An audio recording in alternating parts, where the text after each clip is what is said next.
Hello, नमस्कार साथियों। साथियों, आप कैसे हैं? उम्मीद है आप अच्छे होंगे और अच्छे से अपनी पढ़ाई कर रहे होंगे। दोस्तों, जैसा कि मैंने आपसे वादा किया है कि मैं 40 हिंदी के प्रैक्टिस सेट आपको कराने वाला हूँ। जो जो यूपीएसआई का हिंदी का पेपर होगा, वो आपको यहीं से पूरा-पूरा देखने को मिल जाएगा। दोस्तों, बात कर लेते हैं हम आज। प्रैक्टिस सेट है हमारा 8। दोस्तों, अभी तक आपने हमारे 1 से लेकर 7 तक प्रैक्टिस सेट नहीं देखे हैं, तो वो आप देखकर लगा सकते हैं। दोस्तों, मोस्ट इंपोर्टेंट प्रैक्टिस सेट है और यहाँ से दोस्तों पेपर आपका पूरा-पूरा फँस जाएगा। और दोस्तों हम यहाँ 40 क्वेश्चनों का टारगेट लेके चलते हैं। हर प्रैक्टिस सेट में 40 क्वेश्चन करते हैं। और दोस्तों अभी तक आपने हमारे चैनल को सब्सक्राइब नहीं किया है, तो चैनल को सब्सक्राइब कर बेल आइकन को प्रेस कर दें। दोस्तों, आज से मैं आपको 2 वीडियो दूँगा, एक सुबह 7 बजे और एक शाम 7 बजे आपको वीडियो मिल जाएगा। तो आइए स्टार्ट करते हैं क्वेश्चन नंबर 1 से। क्वेश्चन नंबर 1 है कि समानाधिकरण और व्याधिकरण के किसके भेद हैं? तो दोस्तों ये क्वेश्चन नंबर 1 का ऑप्शन हो जाएगा ए। ये समुच्चय बोधक के भेद होते हैं। अब देखो क्वेश्चन नंबर 2, निम्नलिखित में से अशुद्ध वाक्य पहचानिए। तो दोस्तों अशुद्ध शब्द कौन सा है? अशुद्ध शब्द देखो, अशुद्ध शब्द है रचयिता, क्योंकि दोस्तों रचयिता ये शुद्ध होता है, रचयिता को ऐसे शुद्ध लिखते हैं, तो यहाँ अशुद्ध हो जाएगा रचयिता। आगे बात करेंगे, निम्न इनमें से कौन सा शब्द नदी का समानार्थी नहीं है? दोस्तों नदी का समानार्थी देखो, उपवन दिया है, सरिता दिया है, तटनी दिया है और निर्झरणी दिया है। दोस्तों यहाँ उपवन जो होता है ये जंगल का समानार्थी शब्द होता है, तो यहाँ ऑप्शन नंबर ए हो जाएगा, जो नदी का समानार्थी शब्द नहीं है। आगे देंगे, हर गीत का छंद में कितनी मात्राएं होती हैं? दोस्तों यहाँ मैं आपको एक ट्रिक बताऊंगा, आप थोड़ा टाइम लूंगा, लेकिन ये ट्रिक वेस्ट रहेगी। आपको क्या करना है, आपको लिखना है कि आपको लिखना है चौड़ी, चौरा, रोगी, हंस, आला। और देखो चा से हो जाएगा दोस्तों चौपाई, क्या हो जाएगा? चौपाई, इसमें 16 मात्राएं। रा से होगा राधिका, राधिका में कितनी होती हैं? 22 मात्राएं। इसके बाद रो से हो जाएगा रोला, इसमें 24 मात्राएं। इसके बाद गा से हो जाएगा गीतिका, इसमें 26 मात्राएं। और हा से हो जाएगा हर गीतिका, इसमें 28 मात्राएं। और आला में 31 मात्राएं हो जाएंगी। आगे बात करेंगे, तो इसने हमसे पूछा हर गीतिका में कितनी मात्राएं होती हैं? तो हर गीतिका में दोस्तों 28 मात्राएं होती हैं। आगे बात करेंगे हम लोग, इनमें से कौन सा शब्द अंक का अर्थ नहीं बताता है? तो अंक का अर्थ, यानी अंक के कौन कौन से अर्थ होते हैं? तो अंक मतलब गोद भी होता है, अंक का मतलब संख्या भी होता है, और अंक का मतलब चिन्ह भी होता है, लेकिन अंक का मतलब भेद नहीं होता है, ये अंक का अर्थ नहीं होता। तो ऑप्शन नंबर बी हो जाएगा। आगे देखेंगे क्वेश्चन नंबर 6। क्वेश्चन नंबर 6, इनमें से संबंधवाचक सर्वनाम क्या है? दोस्तों संबंध, जो एक वाक्य को दूसरे वाक्य से जोड़े, उसे क्या कहते हैं? संबंधवाचक। तो एक इसमें हो जाएगा option number C. Option number C जो हो जाएगा। जब कोई कागज जब कोई कागज पत्र मूल रूप से अप्रेषक को लौटाना होता है, तो किसकी आवश्यकता पड़ती है? दोस्तों यहाँ उसे आदेश कहते हैं, या प्रतिवेदन कहते हैं, या ज्ञापन कहते हैं, या प्रष्टांकन कहते हैं। तो यहाँ दोस्तों प्रष्टांकन हो जाएगा, ऑप्शन नंबर बी, उसे प्रष्टांकन कहते हैं। क्या कहते हैं? प्रष्टांकन। आगे बात करेंगे, जो दंड देने योग्य हो, वाक्यांश के लिए सही शब्द कौन सा है? दो दंड देने के लिए योग्य हो, तो उसे कहेंगे दंडनीय, दंडनीय। आगे बात करेंगे, जही मन पावन ना संचरी, रवि शशि ना ही पवेश। यह उक्त किस रचनाकार की है? दोस्तों यह उक्ति सरहापा की है, जो 84 सिद्धों में पहले सिद्ध माने जाती हैं, याद रखना आप। आगे बात करेंगे, गणेश शंकर विद्यार्थी द्वारा संपादित पत्र का नाम क्या है? गणेश शंकर विद्यार्थी द्वारा संपादित पत्र का नाम क्या है? तो दोस्तों गणेश शंकर विद्यार्थी ये कानपुर के थे, और इन्होंने प्रताप नामक संपादित पत्र किया था 1913 ईस्वी में। कब? 1913 ईस्वी में। आगे बात करेंगे कि खेती, संदर्भ, रचना, भूख, इन चारों में से कितने शब्द स्त्रीलिंग हैं? अब देखो मैंने आपको बताया था कि आप स्त्रीलिंग के लिए और पुल्लिंग के लिए आपका और आपकी शब्द लगाकर पहचान सकते हैं। क्या? आपका और आपकी शब्द लगाकर। तो हम देखेंगे आपकी खेती, तो ये क्या हो गया? ये हो गया स्त्रीलिंग, ये स्त्रीलिंग हो गया। आपका संदर्भ, ये पुल्लिंग हो गया। आपकी रचना स्त्रीलिंग, आपकी भूख, तो ये भी स्त्रीलिंग। तो 1, 2 और 3 शब्द यहाँ क्या हो गए? स्त्रीलिंग हो गए। क्वेश्चन नंबर 13 में, क्वेश्चन नंबर 11 में हो जाएगा 3। क्या हो जाएगा? 3। क्वेश्चन नंबर 11 में हो जाएगा 3। इसमें कितने स्त्रीलिंग थे? 3 हो जाएगा। ऑप्शन नंबर डी हो जाएगा।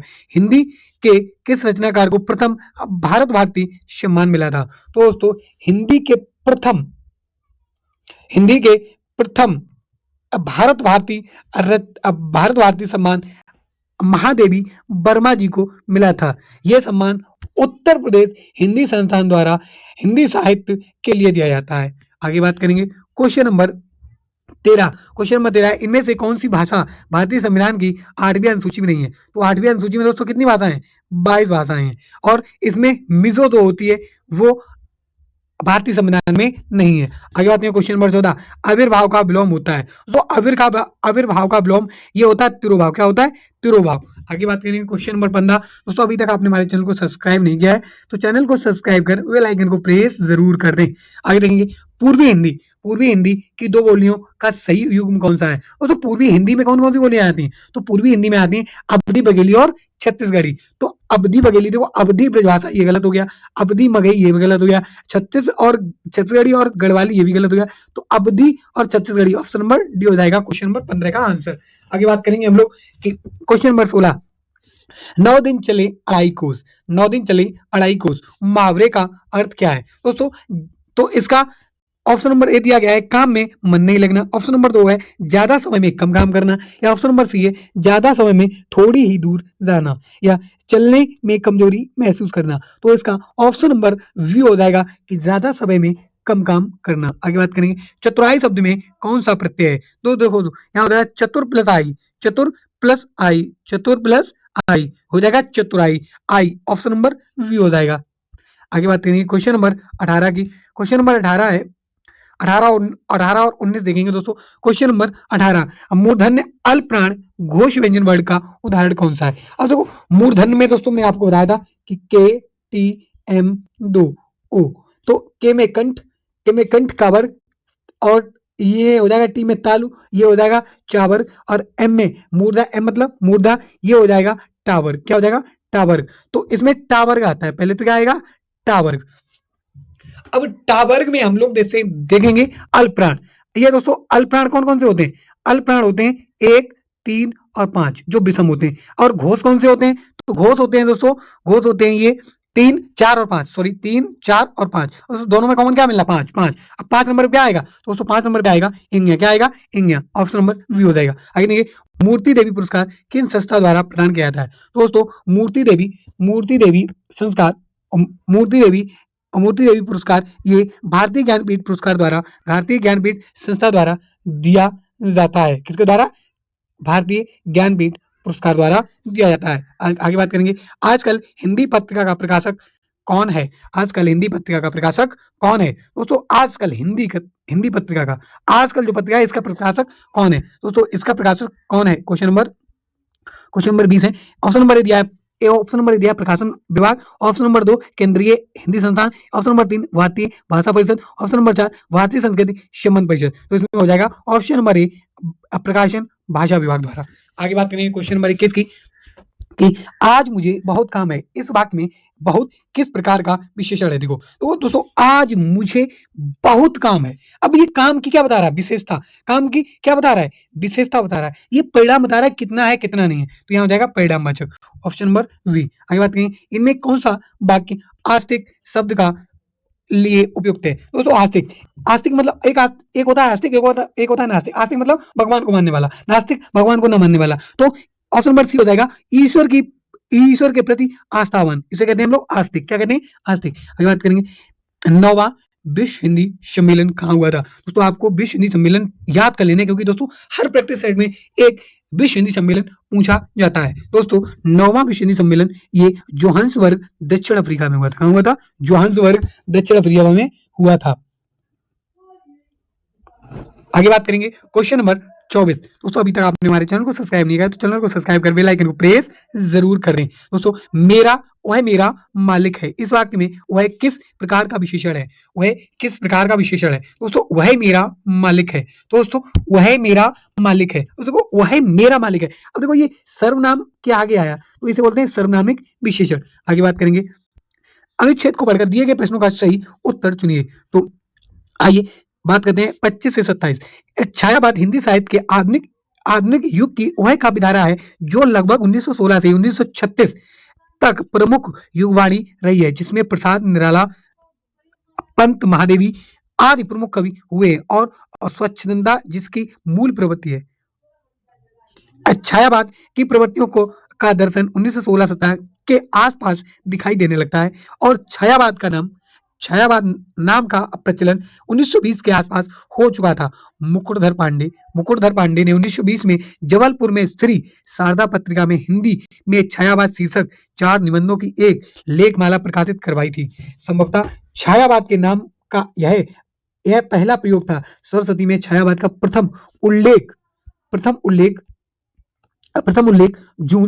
जून 1921 के अंक में मिलता है। छायावाद क्या है? प्रश्न का उत्तर देते हुए मुकुटधर पांडे ने लिखा है कि अंग्रेजी या किसी पाश्चात्य साहित्य अथवा बंग साहित्य की वर्तमान स्थिति में कुछ भी जानकारी रखने वाले तो सुनते ही समझ जाएंगे कि यह शब्द मिस्टिसिज्म के लिए आया है। छायावाद के लिए मिस्टिसिज्म शब्द के आते ही रहस्यवाद शब्द की बुनियाद पड़ गई है। सुकवि एक किंकर छंद नाम धरी आचार्य महावीर प्रसाद द्विवेदी के निबंध आजकल के हिंदी कवि और कविता से पता चलता है कि जिन कविताओं को लोग छायावाद कहते हैं उन्हीं को वे रहस्यवाद कहना चाहते थे, लेकिन मुकुटधर पांडे जहां आध्यात्मिकता देखते थे वहीं आचार्य द्विवेदी के लिए वे अन्योक्ति पद्धति से अधिक ना थी। आगे बात करें क्वेश्चन नंबर 25 की। छायावादी कवियों की मूल प्रवृत्ति क्या थी? तो दोस्तों छायावादी कवियों की मूल प्रवृत्ति स्वच्छंदता थी। उक्त अनुच्छेद के अनुसार कौन सा कथन सही नहीं है? दोस्तों इसमें बात करें हम लोग कि छायावाद की प्रवृत्ति का दर्शन 1916-17 के आसपास दिखाई देने लगता है। इसमें ऑप्शन नंबर 2 है दोस्तों। आचार्य महाप्रसाद द्विवेदी के निबंध आजकल के हिंदी कवि और कविता से पता चलता है कि जिन कविताओं को लोग छायावाद कहते थे उन्हीं को वे रहस्यवाद कहना चाहते हैं। ऑप्शन नंबर सी है। मुकुटधर पांडे ने उसी में जबलपुर की श्री शारदा पत्रिका में हिंदी में छायावाद शीर्षक के 4 निबंध में से एक लेखमाला प्रकाशित कराई थी। ऑप्शन नंबर डी है। अंग्रेजी या किसी पाश्चात्य साहित्य अथवा बंग साहित्य की वर्तमान स्थिति की कुछ भी जानकारी रखने वाले तो सुनते ही समझ जाएंगे कि शब्द मिस्टिज्म्स के लिए नहीं आया है। तो ऑप्शन नंबर इसमें दोस्तों हो जाएगा ऑप्शन नंबर डी हो जाएगा। आगे बात करेंगे हम लोग क्वेश्चन नंबर 27 की। छायावाद का नाम का पहला प्रयोग किसने किया था? तो दोस्तों छायावाद के पहले नाम का प्रयोग मुकुटधर पांडे ने किया था। क्वेश्चन नंबर 27 है कि छायावाद का नाम का पहला प्रयोग किसने किया था? दोस्तों इसका पहला प्रयोग मुकुटधर पांडे जी ने किया था। आगे बात करें। बंदौ गुरुपद परंपरागा सुरुचि सुभाष सरस अनुरागा में कौन सा छंद है? दोस्तों आइए हम लोग मात्रा लगा लेते हैं कि 1 2 3 और यहाँ 2 1 1 4 5 6 7 8 9 10 11 12 2 14 और 2 16। तो यहाँ प्रत्येक पद में कितनी मात्रा निकली? 16। तो हो जाएगी चौपाई। आगे बात करें। अधिष्ठिता शब्द में कौन सा उपसर्ग है? तो दोस्तों अधि प्लस इष्टता। तो दोस्तों यहाँ अधि उपसर्ग हो जाएगा। आगे बात करें। निम्नलिखित में से हिंदी का प्रथम महाकाव्य किसे माना जाता है? तो दोस्तों हिंदी का प्रथम महाकाव्य पृथ्वीराज रासो को माना जाता है। इसके लेखक चंद्रवरदाई थे। कौन थे? चंद्रवरदाई थे। आगे बात करें। Question number 31। संसदीय राजभाषा समिति का अध्यक्षता कौन करता है? संसदीय राजभाषा समिति की अध्यक्षता कौन करता है? तो ये भारत के गृह मंत्री करते हैं, जिसमें दोस्तों लोकसभा और राज्यसभा के सदस्य आते हैं। इसमें 20 लोकसभा से और 10 राज्यसभा से आते हैं। कुल 30 मेंबर होते हैं। आगे बात करेंगे। मृषण का विपरीतार्थक शब्द क्या है? दोस्तों मृषण का विपरीतार्थक शब्द क्या है, मतलब विलोम शब्द क्या है? तो दोस्तों ये हो जाएगा रुच। क्या हो जाएगा? रुच। क्योंकि दोस्तों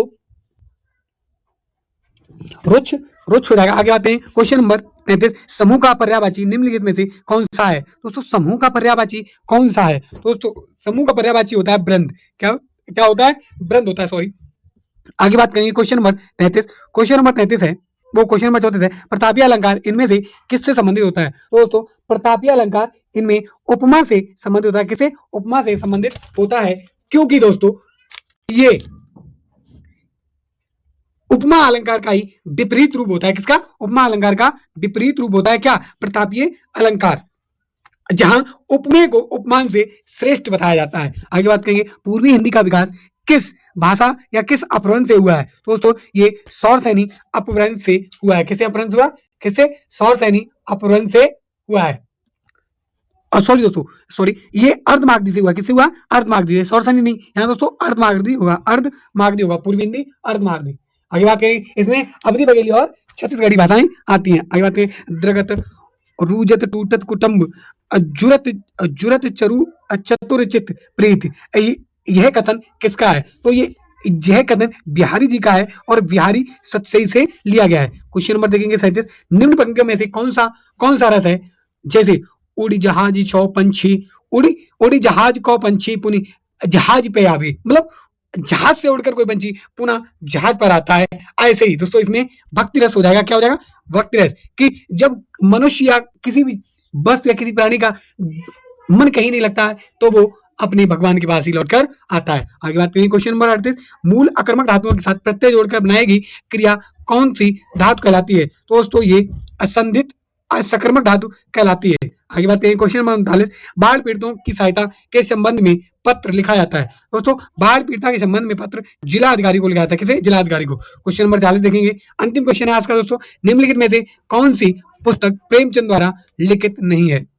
दोस्तों प्रेमचंद जी द्वारा लिखित कौन सी नहीं है? तो ये कर्मभूमि है, कायाकल्प है और रंगभूमि है। लेकिन ध्रुव स्वामिनी ये प्रेमचंद जी की नहीं है, ये प्रेमचंद जी की नहीं है। आगे आपसे पूछ सकता है कि प्रेमचंद जी का अधूरा उपन्यास कौन है? तो ये मंगलसूत्र है। कौन सा? मंगलसूत्र है। आपको दोस्तों बताना है कि जयशंकर प्रसाद का अधूरा उपन्यास कौन सा था। तो दोस्तों वीडियो अच्छा लगे तो लाइक शेयर सब्सक्राइब जरूर कर दें और दोस्तों चैनल को सब्सक्राइब जरूर कर दें। जय हिंद, जय भारत।